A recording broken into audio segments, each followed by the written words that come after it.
Bonjour à tous et bienvenue dans cette deuxième partie des podiums de l'été. J'espère que vous allez tous bien et que vous avez pu visionner la première partie. Aujourd'hui je vais vous parler des doubles, du circuit wheelchair, des jeunes et du Belgian Circuit. Je vous le rappelle, cette vidéo concerne tous les tournois de l'été, depuis la reprise jusqu'à Roland Garros. Et je démarre tout de suite avec les doubles.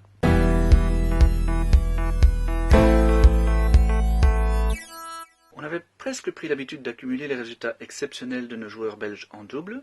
Ce ne fut pas vraiment le cas cet été. Sans doute étaient-ils tous focalisés sur leur performance en simple et on peut le comprendre au vu des circonstances. Elise Mertens fut notre meilleure joueuse, mais sans atteindre les sommets de la même période en 2019. Je vous rappelle, si vous l'aviez oublié, qu'elle s'était imposée à l'US Open avec Aryna Sabalenka avant d'atteindre encore une finale à Wuhan. Cette année, elles ont perdu leur titre à New York, s'inclinant en quart de finale. L'écart, c'est également le stade qu'elles ont atteint au premier de Cincinnati, lui aussi disputé à New York, où elles ont déclaré forfait. C'est Sabalenka, malade, qui a renoncé à disputer cette rencontre. À Roland Garros, elles se sont inclinées dès le deuxième tour. Depuis le début de leur association, elles n'avaient pas encore connu de passage aussi difficile. On peut presque en dire autant de Sander Gillet et Joran Vliegen, qui ont perdu d'entrée lors du Masters 1000 de Cincinnati, New York, et à Roland Garros, ainsi qu'au deuxième tour à Rome. Reste qu'ils ont atteint les quarts de finale à l'US Open, leur tout premier en Grand Chelem côte à côte, et ça c'est une très belle performance. C'est en plus un Grand Chelem très important à leurs yeux. Je vous rappelle qu'ils ont tous les deux effectué leurs études dans des universités américaines et ont gardé beaucoup d'amis là-bas. Ça a probablement dû les booster, notamment au premier tour, où ils se sont débarrassés de la paire Kubot-Melo, deuxième tête de série. Ce duo polono-brésilien est pourtant très expérimenté. Ils jouent ensemble depuis 2017 et se sont imposés à Wimbledon cette année-là avant d'atteindre la finale à New York l'année suivante. Attention, tout de même, sur la même période, Sander et Joran avaient remporté 3 tournois ATP et atteint 2 finales. Ils n'ont donc clairement pas eu la même réussite et ils devront défendre tous ces points en plus du quart à l'US Open l'été prochain. Michael Geerts a brillé en simple, je vous en ai parlé lors de la précédente vidéo, mais il s'est également montré très performant en double puisqu'il s'est imposé lors du futur de Plaisir en France, l'un des plus importants tournois de cette catégorie. Il s'agit déjà du 11e titre de Michael en double. En simple, il en a gagné 6. Et c'est certainement le plus beau trophée qu'il ait obtenu jusqu'ici dans cette discipline. Je vous l'ai dit, il n'y a pas eu beaucoup de performances en double durant cette période. 2 autres titres seulement en plus de 2 mois ont été remportés par des Belges, c'est très peu. Marie Benoît a remporté l'un de ceux-là, lors du W25 de Darvisio.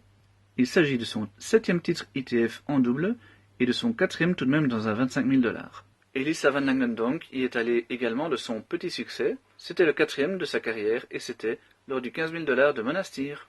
Au classement chez les hommes, il y a très peu de changements. On peut juste voir la très belle progression de Michael Geerts grâce à son titre à Plaisir. David Goffin remonte un peu aussi, car il a pris part au Masters 1000 disputé à New York et y a gagné un match. Chez les filles, Grete Minen réalise la meilleure progression du mois, au top niveau.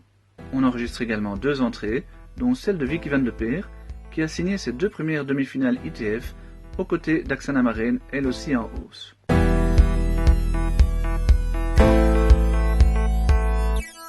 Difficile d'établir un podium belge sur le circuit du tennis en fauteuil, puisque seuls 2 de nos compatriotes ont pu exercer leur art. Le mois d'août est pourtant traditionnellement très chargé pour les joueurs belges, puisque nos 4 épreuves internationales s'enchaînent ce mois-là.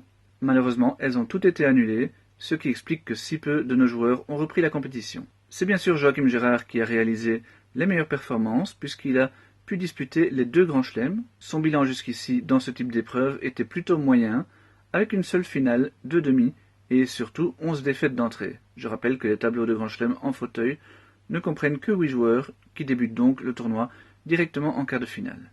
En 2019, il n'avait d'ailleurs pas réussi à y remporter le moindre match.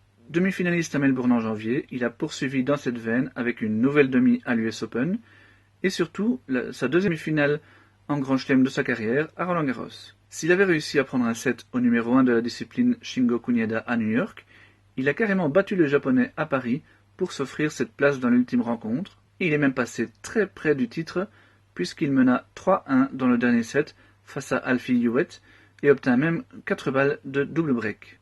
Dommage, vraiment dommage, mais on peut compter sur Joachim pour rebondir et pour tout mettre en œuvre pour enfin décrocher ce premier titre majeur en 2021. Entre les deux, Joachim avait disputé les quarts de finale dans l'ITF 1 de la Riviera française et y avait atteint la finale en double avec Jeff Van Dorp, une belle performance pour Jeff qui atteignait sa troisième finale de double dans une épreuve de cette catégorie, après celle du Belgian Open l'an dernier et à Amiens en 2017. En simple, il s'est arrêté en quart, ce qui est aussi un bon résultat. Seul Hewitt, le futur lauréat à Roland-Garros, a pu mettre un terme à son parcours. Bien évidemment, le classement wheelchair ne progresse pas, vu le peu de résultats. Néanmoins, grâce à sa finale à Roland-Garros, Joachim Gérard a renforcé sa 4e place et s'est rapproché du trio de tête.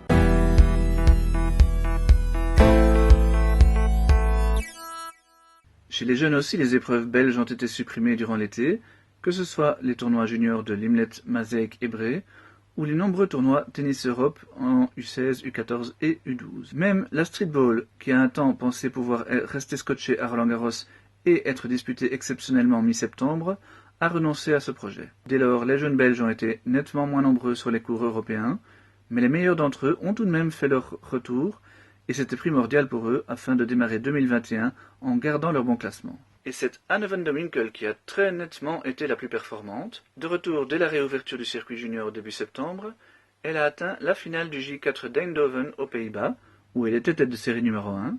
Elle a ensuite aligné 3 quarts au J2 de Bitom et lors de 2 tournois disputés à Hanovre, un J4 et un J3. Mais sa meilleure performance, elle l'a réalisée à Lusada, au Portugal, lors d'un J3 où elle s'est imposée sans perdre un set. Il s'agit de son 4e succès chez les juniors, son 2e de l'année, et elle s'est aussi montrée efficace en double, puisqu'elle a atteint la finale du J2 de Bitom et a remporté le J3 d'Hanovre. Alexander Hoog-Martens a nettement moins joué que Anne, mais a tout de même obtenu un très bon résultat, un succès au J2 de Rakovnik. Tête de série numéro 1 du tournoi, il a fait honneur à son statut en s'imposant en ne cédant qu'un set en quart de finale. Il s'agit de son 5e titre en simple chez les juniors, le 2e dans un J2. Par la suite, il a encore disputé Roland-Garros et y a franchi un tour, comme il l'avait fait à Melbourne en début d'année. Amelia Waligora a signé son 2e succès chez les juniors à 15 ans seulement. Première tête de série du J5 de Chavnosdroj en Pologne, elle s'est imposée sans perdre un set avant de remporter également le tournoi de double aux côtés de Flo Elsen. La semaine suivante, elle s'est hissée en finale lors du J4 de Sobota, toujours en Pologne. Le week-end précédent cette tournée polonaise, Amelia était devenue championne de Belgique U15 en battant Flo Elsen en finale. Un dernier Belge a remporté une épreuve junior ITF en septembre en simple. Il s'agit de Gilles Arnaud Bailly.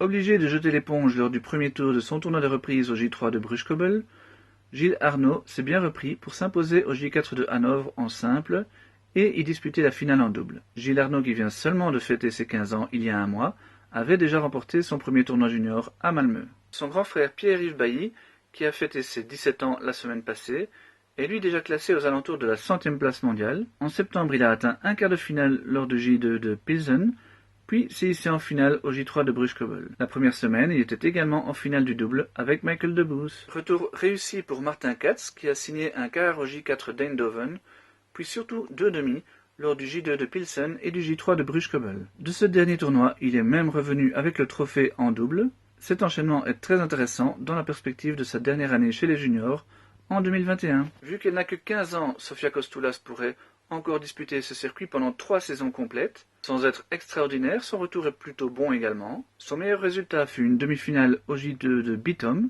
À Roland-Garros, elle a eu la malchance de tomber d'entrée face à la 4e tête de série, future demi-finaliste, mais elle lui a tout de même pris le premier set. Les résultats de nos représentants dans les tournois européens U14 et U16 ont été très rares, comme je vous l'ai dit, en raison de la suppression des tournois belges. On peut citer tout de même une bonne demi pour Indira Lepage lors d'un catégorie 2 à Weiblingen. Mike van Schoenbeek et Jules Garraud ont également atteint ce stade aux catégories 3 de Bergeheim. Et j'en ai parlé il y a quelques minutes, le championnat de Belgique, également appelé Coupe de Borman, s'est déroulé début septembre. Amelia Waligora s'est donc imposée chez les filles en U15, alors que Sébastien Kowap remportait le tournoi masculin. En U13, les titres sont revenus à Thibaut Meermans et à la lettonne Paula Berzina, qui s'entraîne au Primrose sous la houlette de la fondation Open Spirit. Au classement junior des garçons, Alexander Hoog-Martens s'empare de la 2e place, alors que Gilles Arnaud Bailly connaît une très belle progression également. James Van Herzeel et Idriss Adouche, tous deux demi-finalistes d'un des J4, réalisent des bonds impressionnants plus loin dans le classement. Chez les filles, sans surprise, la plus belle percée est celle d'Anne van den Winkel, qui fait son entrée dans le top 100. Amelia Waligora et Flo Elsen, très en vue en septembre, sont les autres gagnantes du mois. Chez les U16 et les U14, il y a eu très peu de mouvements, essentiellement vers le bas, puisque tous les joueurs qui avaient cartonné en Belgique il y a un an n'ont pas pu défendre leurs points. Pour tous ces joueurs nés en 2006 ou après, cette année aura vraiment été compliquée, mais bon, ils ont encore le temps pour rattraper le retard occasionné par cette pandémie.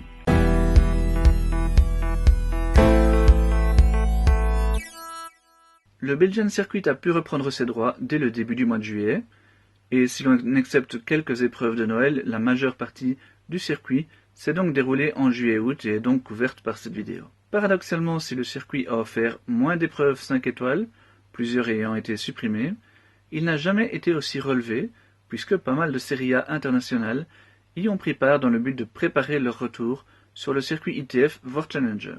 Et pourtant, à la surprise générale, la victoire finale chez les garçons est revenue à Seppe Kuipers, seulement classé à la 38e place nationale. Seppe, qui s'était brillamment imposé lors du 5 étoiles d'Alken en janvier, a réussi à gérer le retour des cadors du circuit. Alors bien sûr, dans les plus gros tournois et face à ces joueurs classés dans le top 400 ATP, il était un petit peu court, quoique ça ne l'a pas empêché de battre Ruben Bemmelmans au TC Gym Olympiade et de pousser Christopher Heyman au tie-break du dernier set en quart de finale du 4 étoiles de Wesel. Mais il a surtout signé 4 nouveaux succès en 2 étoiles, au Yachting Dassault, au ISCTC, à Tenza et au Stade Leuven, ainsi qu'un autre dans un 1 étoile.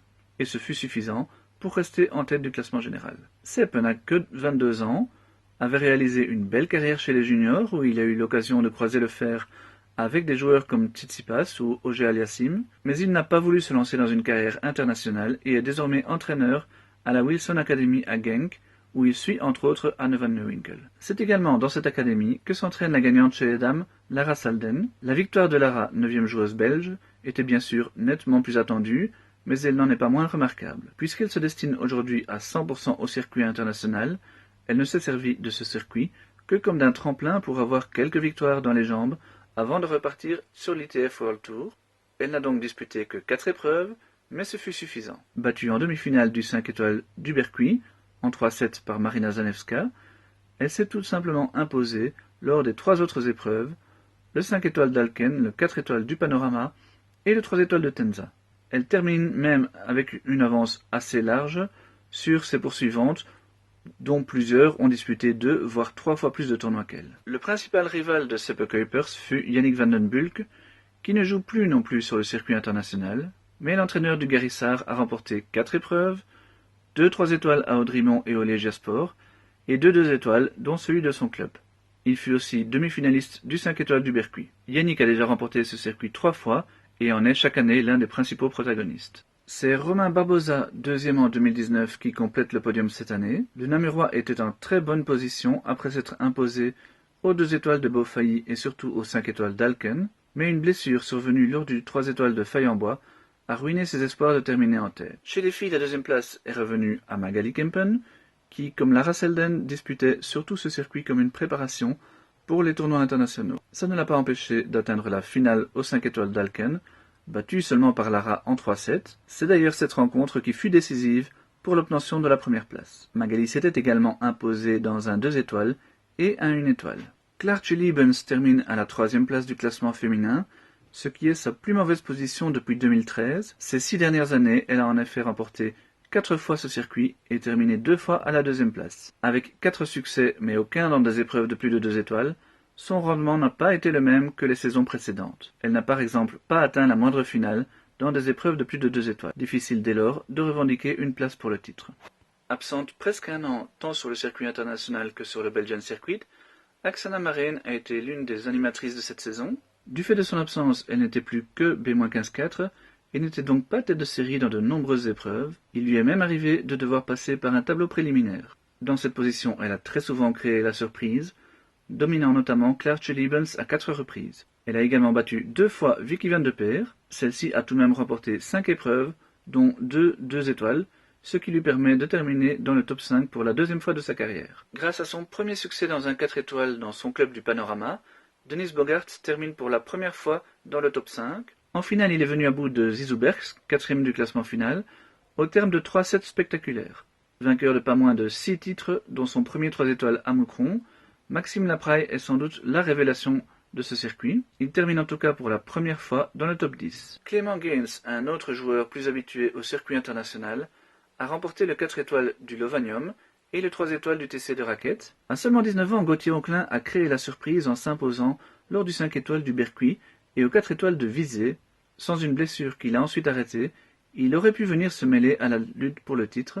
3 joueuses ont réussi à remporter 4 épreuves, mais seulement des 1 étoile. Il s'agit de Zara de Schutter, Mathilde de Witz et Tiffany Milonas. Toutes terminent dans le top 10, mais en disputant également 2 finales en 2 étoiles, Zara décroche une très bonne 6e place. Hormis les joueurs que j'ai déjà cités, 3 autres ont également remporté 3 victoires. Il s'agit de Simon Stevens, ancienne pépite du centre AFT, qui est désormais entraîneur au RAECT Mons, ainsi que les jeunes Michael Debous et Harold Huens, tous les deux âgés de 18 ans. Vous pouvez voir ici le classement définitif de Belgian Circuit avec les succès de Seppe Kuipers et de Lara Salden et les différentes positions de tous les joueurs que je viens de citer. Outre les joueurs dont j'ai parlé, on a pu voir cette saison pas mal de nos top joueurs fouler les cours belges, faute de tournois internationaux. Mais en dehors de Lara, ils n'ont pas réellement marqué ce circuit. Ce fut par exemple le cas de Ruben Bummelmans, tout de même 9e, de Kimmer Kopoyans, de Christopher Heyman et chez les filles, de Marina Zanevska, de Marie Benoît